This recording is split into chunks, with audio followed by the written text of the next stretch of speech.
What's poppin' YouTube? It's your boy Sabby. Thank you so much for tuning in to another episode.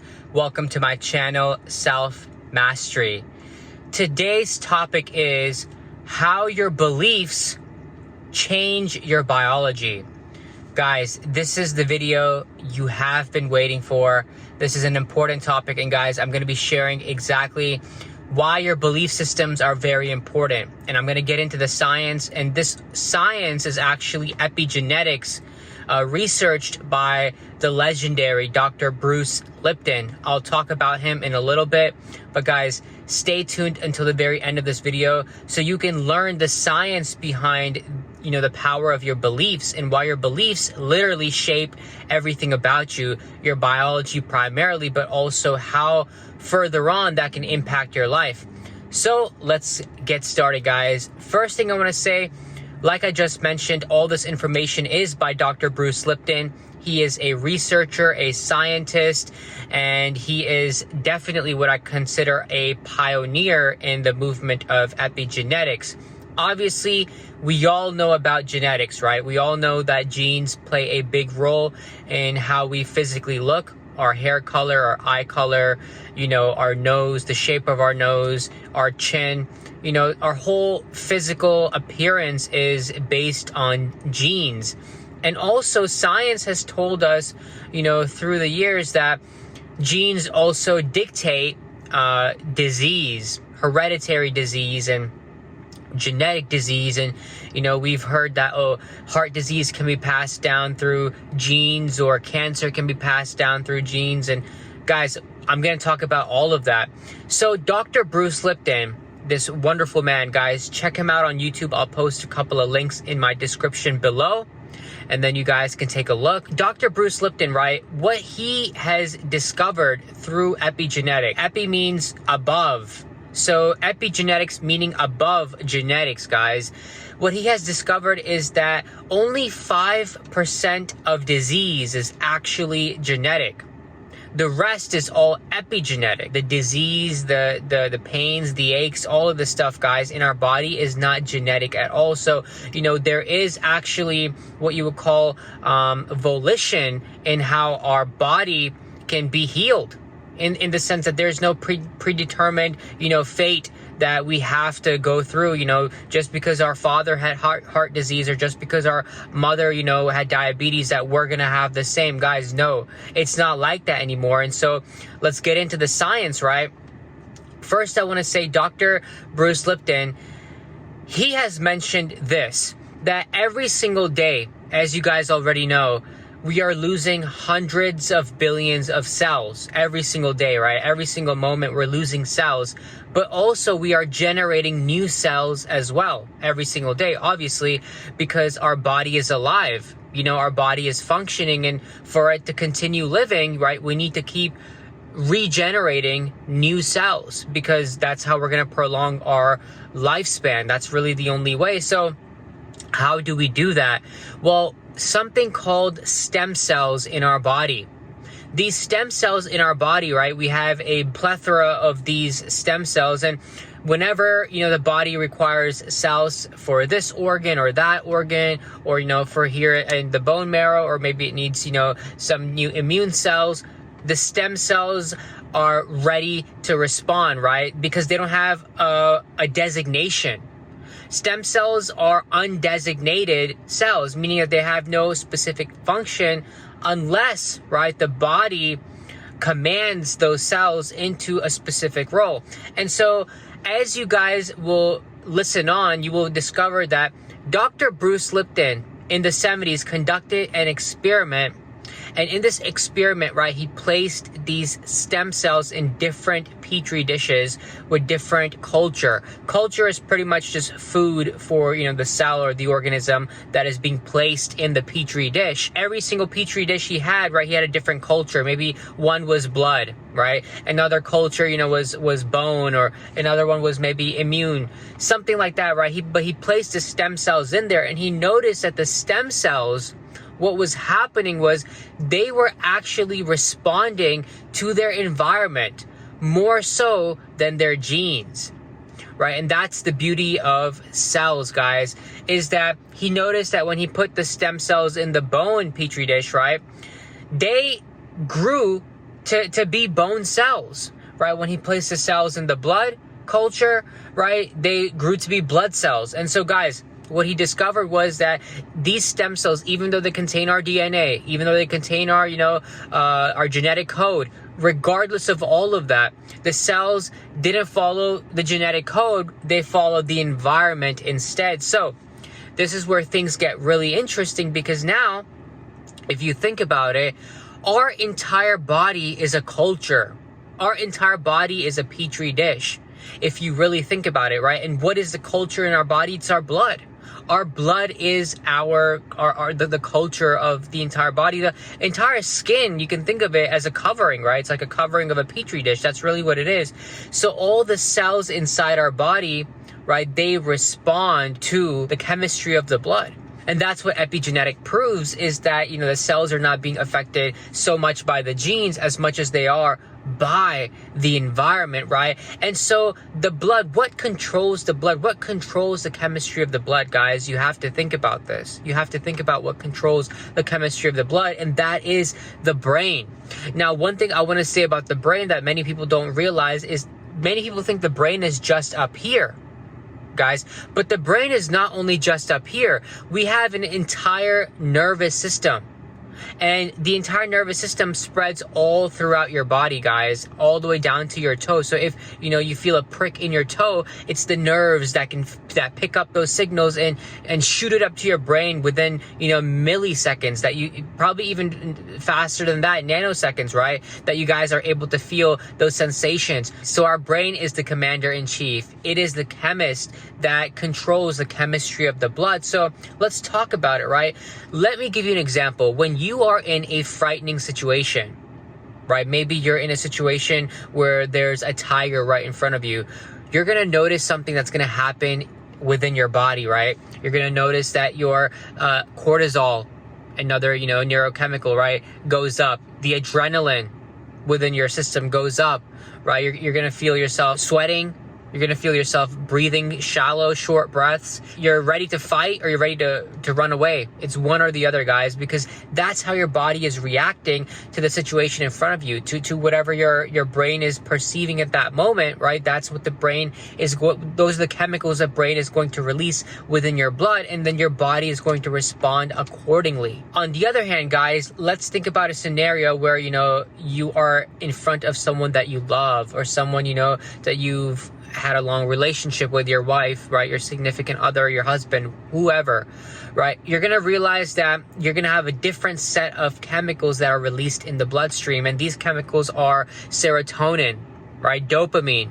You're seeing that person in front of you, and you get that dopamine hit, guys, and then oxytocin, right, which is that bonding chemical, right? And so you're going to have an influx of all these feeling good chemicals, and you're going to feel like elated. You're going to feel in love. You're going to feel joy. You're going to feel so good. Your whole chemistry is going to change in your body, guys, just because you're next to your lover.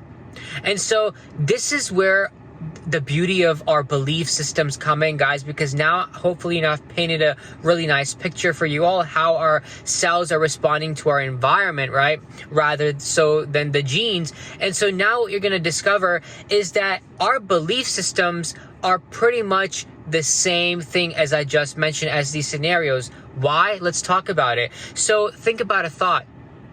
A thought that you keep thinking over and over again eventually becomes a belief, guys. Now, if you keep thinking that the world is hard, life is tough, my job is so stressful, I'm always stressed out, I don't have enough time in the day, I never have money, I'm broke, right? If you're thinking these thoughts over and over and over and over and over again, because it is through repetition, guys, that beliefs are formed and then imprinted into your subconscious. And the subconscious, guys, for the purpose of this video, but also for a lot of psychological purposes, is the body, right? I mentioned, and the cells store this information. The cells store all this, belief systems that you're literally repeating unto yourself every single day. And so you're repeating all these beliefs. You're repeating, I'm always going to be single forever. Life is so tough. Nobody likes me. Everybody hates me. And you guys, keep repeating these beliefs.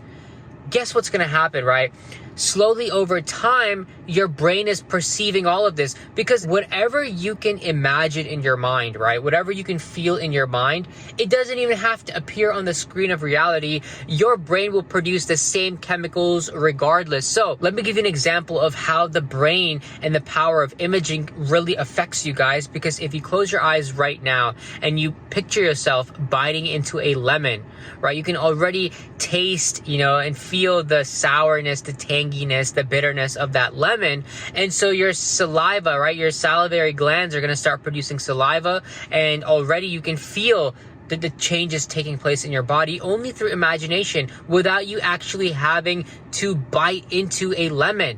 Also, think about people that overthink. Overthinking produces stress hormones, guys, and stress chemicals throughout your body. Let's say you start thinking beautifully, right? You start thinking of abundance. You start thinking of ease. You start practicing gratitude and appreciation, right? You start practicing, just the flow state, right? You start practicing, everything's gonna work out for me. You start practicing, man, life is good. People love me. Money is easy to come by. I'm good. I'm healthy. I'm taken care of. I'm doing good. God has favor over me. If you start practicing all these beliefs rather than all the negative ones, guys, then your body is going to respond correspondingly to that. Exactly, guys. That's really what's going to happen. And so this is how disease and aches and pains, all of this happens, guys. What happens is, you see, when you think negatively, when you think, these negative belief systems for a long period of time, and your body's releasing these chemicals that are, over time detrimental for your body, for its growth, for its development, they're actually bringing you down. Stress is, why do doctors say stress is a huge killer? Because stress is a killer, guys. Stress is one of the biggest killers out there. A lot of disease is produced by stress. Heart attacks happen from stress, right?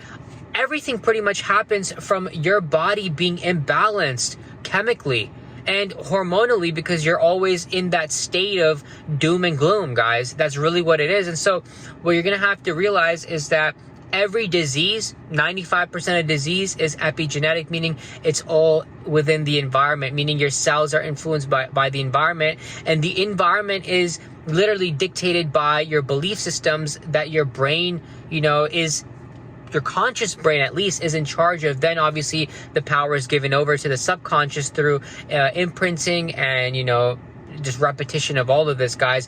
But with your conscious brain now, I will suggest that you guys start choosing beliefs that are healthy for you, beliefs that honestly make you feel good.